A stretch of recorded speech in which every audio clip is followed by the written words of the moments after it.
नमस्कार दोस्तों, सोचिए आपके ऊपर एक फेक रेप केस फाइल हो जाए, झूठा रेप केस जिसमें आपको 4 साल और 6 महीने तक जेल में रहना पड़े। कुछ ऐसा ही हुआ यूपी के बरेली डिस्ट्रिक्ट में रहने वाले एक अजय नाम के 21 साल के लड़के के साथ, जिसके ऊपर एक लेडी ने ये आरोप लगाए कि उसने उसकी 15 साल की बेटी को किडनैप कर उसका रेप करा है। तो अगर शुरुआत से देखें तो ये बात है 2 सितंबर 2019 की, जब एक लेडी पुलिस स्टेशन जाती है अपनी बेटी के साथ जो कि 15 साल की है, और ये पुलिस में रिपोर्ट लिखवाती है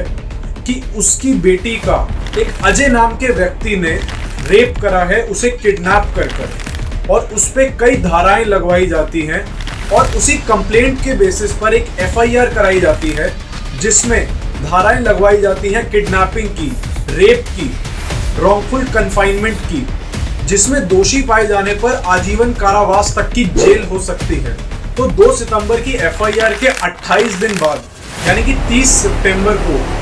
अजय को अरेस्ट कर लिया जाता है पुलिस के द्वारा, और अरेस्ट करने के बाद उसे जुडिशियल कस्टडी में भेज दिया जाता है, यानी कि उसे जेल में भेज दिया जाता है। और जब उस लड़की को कोर्ट में बुलाया जाता है तो वो लड़की भी यही बयान देती है कि उसको किडनैप कर उस अजय नाम के व्यक्ति ने उसका रेप करा है। और इन्हीं बयानों को देखते हुए कोर्ट अजय की बेल को भी रिजेक्ट कर देती है और उसे जेल में ही रहने देने का आदेश दे देती है। फिर पुलिस इन्वेस्टिगेशन करती है और उस दौरान भी अजय जेल में ही रहता है। फिर कोर्ट से कई बार कोशिश करने के बाद भी अजय को बेल नहीं मिलती और कोर्ट में तारीख पर तारीख लगती रहती है। इस सब के चलते 4 साल और 6 महीने बीत जाते हैं और अजय अब भी अपनी बेल की ही कोशिश कर रहा होता है। 21 साल का अजय अब 25 साल का हो जाता है और उसे अपना 25वां बर्थडे भी जेल में ही मनाना पड़ता है। और इस सब के चलते उस लड़की की कहीं और शादी हो जाती है और शादी के बाद उस लड़की को ऐसा लगता है कि अब उसे कोर्ट बार बार जाने में मजा नहीं आ रहा है, तो वो कोर्ट में आकर ये बयान देती है कि वो जो सब उसने पहले बयान दिए थे वो सब झूठे हैं और कभी किडनैपिंग और रेप हुआ ही नहीं। और उसने ये एलिगेशंस, ये आरोप तो सिर्फ अपनी माँ के कहने पर लगाए थे, क्योंकि उसकी माँ का उस अजय नाम के व्यक्ति के साथ कोई आपसी झगड़ा था और इसका मतलब वो किडनैपिंग और रेप की स्टोरी सारी झूठी थी और उसकी माँ ने अजय को फंसाने के लिए और जेल भेजने के लिए वो स्टोरी बनाई थी और पुलिस कंप्लेंट झूठी कराई थी। इससे पता चलता है कि कितना आसान है लड़कों के ऊपर किसी भी तरीके का आरोप लगा देना।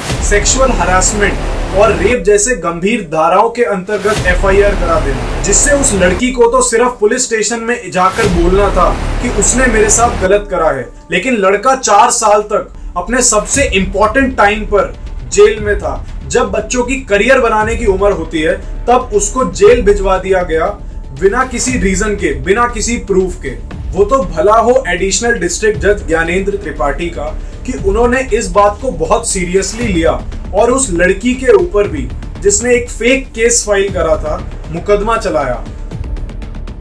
और उस लड़की को भी अल्टीमेटली सेक्शन 195 में दोषी करार दिया कि उसने एक मासूम व्यक्ति पर ऐसे आरोप लगाए हैं और कोर्ट में नकली दस्तावेज बनाने की कोशिश करी है, यानी कि उसने फॉल्स एविडेंस क्रिएट करने की कोशिश करी है कोर्ट में। और जजमेंट देते हुए लड़की को भी 4 साल 6 महीने और 8 दिन तक जेल में रहने की सजा दी और साथ ही साथ ये भी कहा कि उसे 6 लाख रुपए करीब जुर्माना भी देना पड़ेगा उस लड़के को। लेकिन क्या 6 लाख रुपए जुर्माना काफी है, ये आप कमेंट में जरूर बताना।